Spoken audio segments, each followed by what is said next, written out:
Good morning, everyone. My name is Bella, and I am your Wednesday host for Planet Pathlings.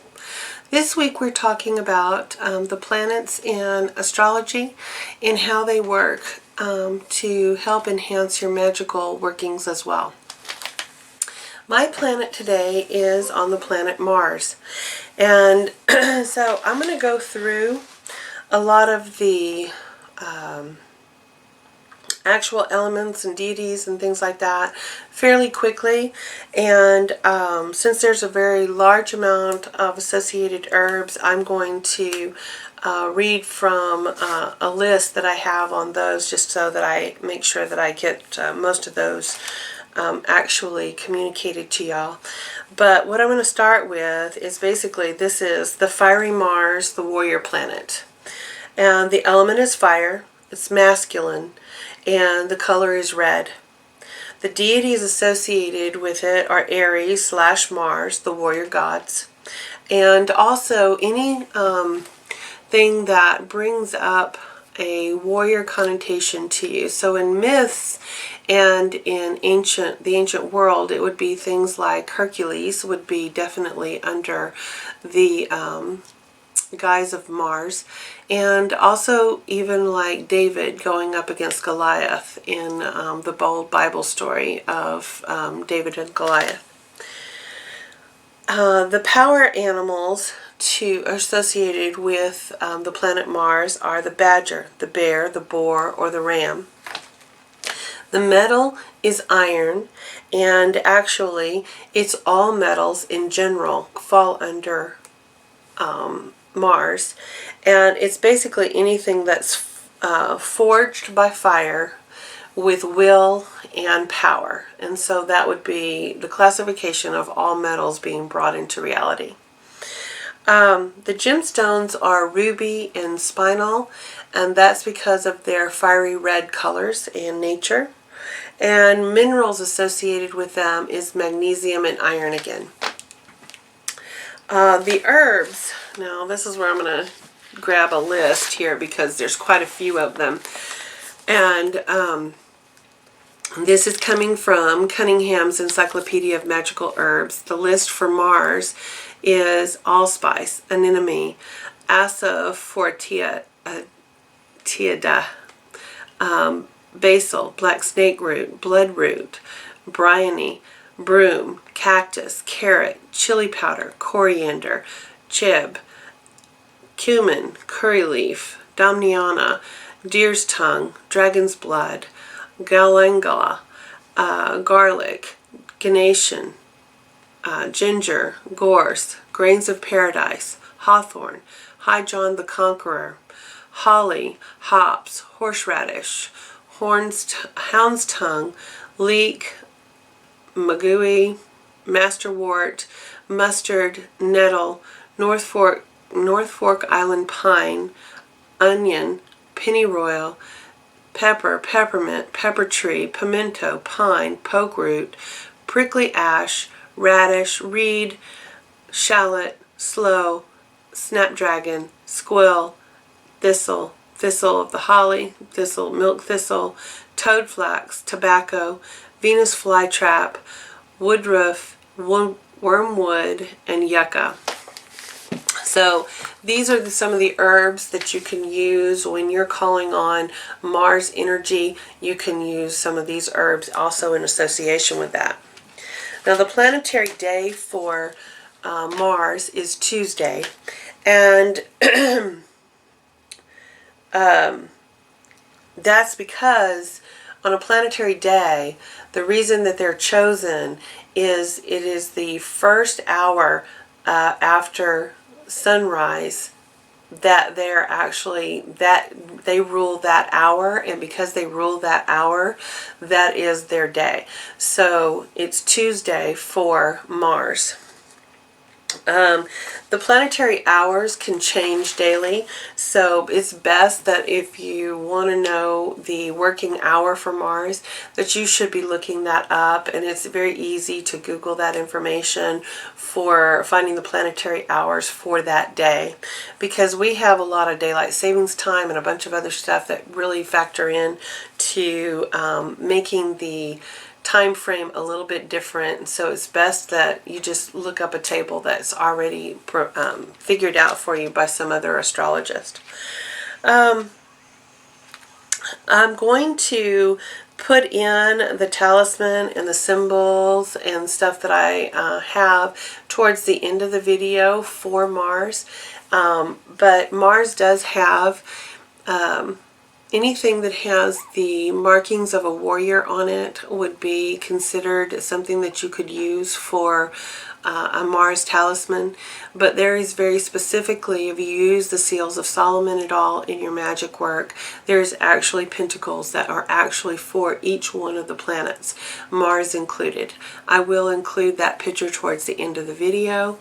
The symbol for Mars, most of us know that. It is the circle with what looks like an arrow coming off of it, the classic male symbol that we would have, because Mars would be considered the great I am. He is the very masculine principle, and very much is placed with Venus to complete the whole. So it is the very plain symbol for man itself that is the sign of Mars.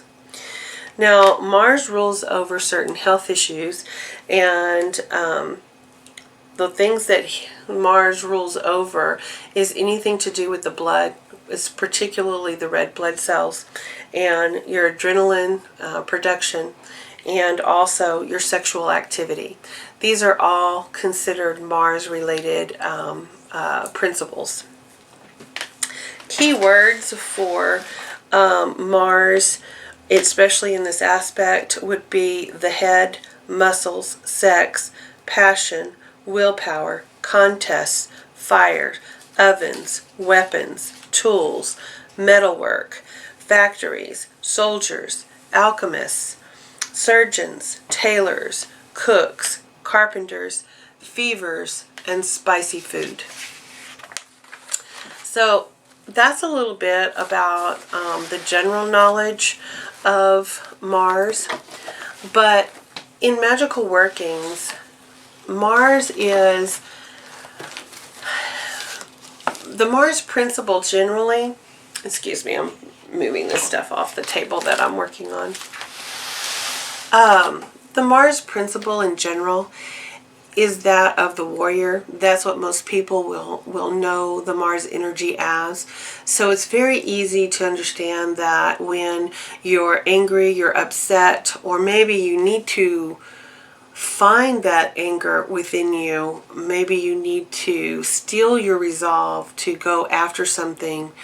Maybe that's not totally your nature.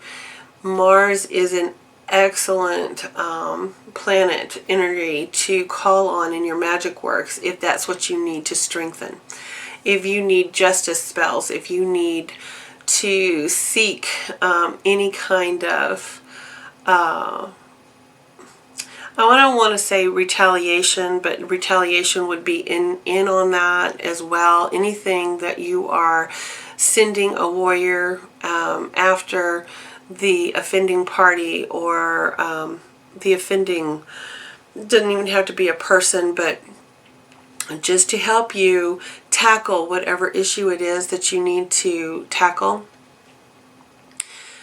Mars is about your self-willpower and about the fight that you have. So it is a great planetary energy to call upon when you need to fight for your health, if you need to fight for your child, if you need to fight for an injustice that has been done and you need to fight against it, you need to rally the troops around you.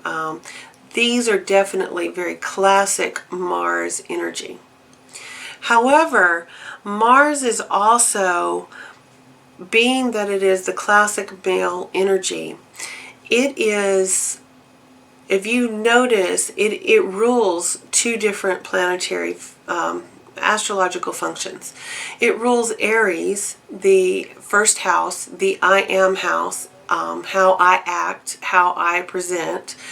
And it also is a lower Scorpion principle, because it was the ancient ruler of Scorpion, the Scorpion energy, until they found Pluto. Now, Pluto fits Scorpio so much more better than Mars does. However, it still holds that there's a lot of principles of the Scorpion energy that Mars actually is still ruling over.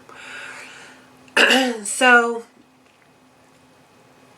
it can be a lot of the workings that you can use Mars for, because of these astrological signs that are have Mars as its ruler or co-ruler. The opposite sign is always a Venus-held house. So the opposite of Aries is Libra. Mars is about me, myself, and I. And the Libra house is about unity, and it's Venus. It's a Venus-held principles of unity and love and beauty and harmony and balance. Whereas in Scorpio, it is death, rebirth, sexual energy, the dark side of things. Very much a Pluto energy as well too. But opposite that would be the Taurian energy. Again, a house held by Venus, where it is more about the beauty of the world and about possessions that you want to keep and things like that. So it's not so much the sordid or lurid aspects. So they balance each other out continuously. With Mars energy, that means that it is perfect to work love spells.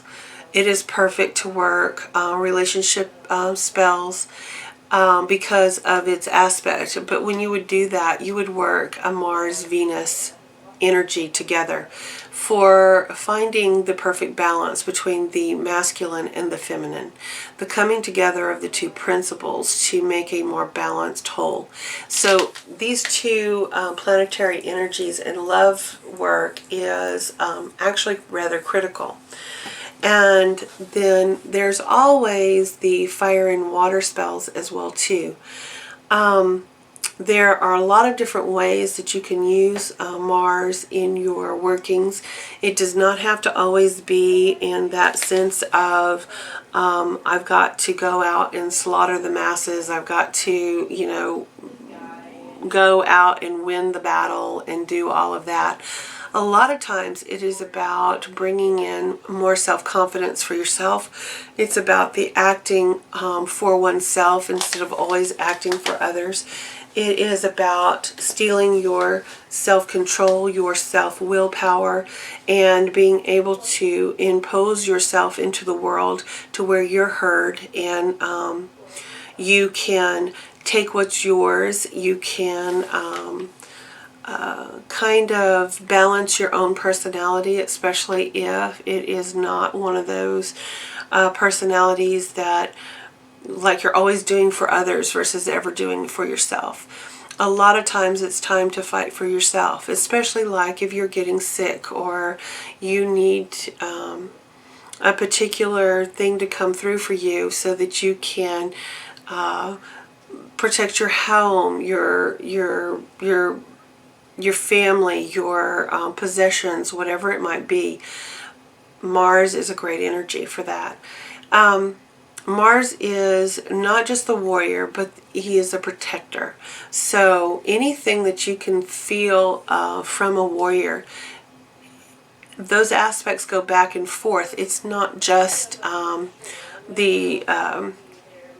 like the Archangel Michael is always there to fight your battles for you, but really he's there to protect you. More than anything, a warrior is always there to protect the home, to protect the family, to protect your friends, to protect yourself. And a lot of times it's also to get you through and move you through an obstacle, something that you have to go through. There's no way around it. It's just got to go through it. And these are the energies of Mars. And so it is a very powerful energy to add to your workings. It's very definitely one that you can also put on your altar as a representation of classic male energy, very much masculine energy, to balance out the goddess's energy that you might have on your altar. So it is definitely, again, a very powerful sexual energy that can be created in your rituals with a Venus type and a Mars type energy working together for you. And then that would be considered a point of creation. So any kind of manifestation magic, these two together can actually bring forth that manifestation in using the sexual principles to bring it about. These are some of the things that you would find in the ceremonial magics and stuff as well, is always trying to make that perfect great rite. It is definitely part of the Great Rite Act itself, the ritual that you would perform in that. And again, these are symbolic in nature. It doesn't have to be an actual sexual act inside a magic circle. You can use the Mars and Venus energy for that action and to bring about whatever kind of spell work that you're trying to bring forth. Because even if you're not got some great battle that you're doing, and even if it's not an actual love spell or other things that you're trying to perform for yourself, every act of magic is an act of creation.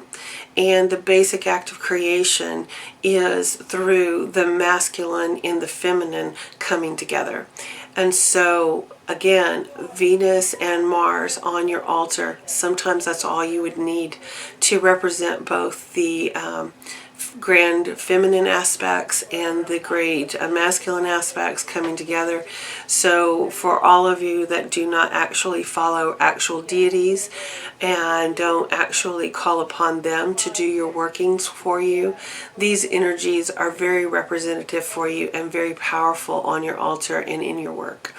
So that's all I have today. If y'all have any questions, please contact us either here on YouTube under one of our videos or on our actual Facebook page as well in the group Planet Pathlings too. We are here to answer questions, and none of these topics are, we're kind of giving you basics so that it's easy for you to learn things or whatever, but some people are farther along than others and they need more in-depth knowledge. And we do have the more in-depth knowledge as well, and we can go in and we can answer more questions that are more very specific to what you're trying to do.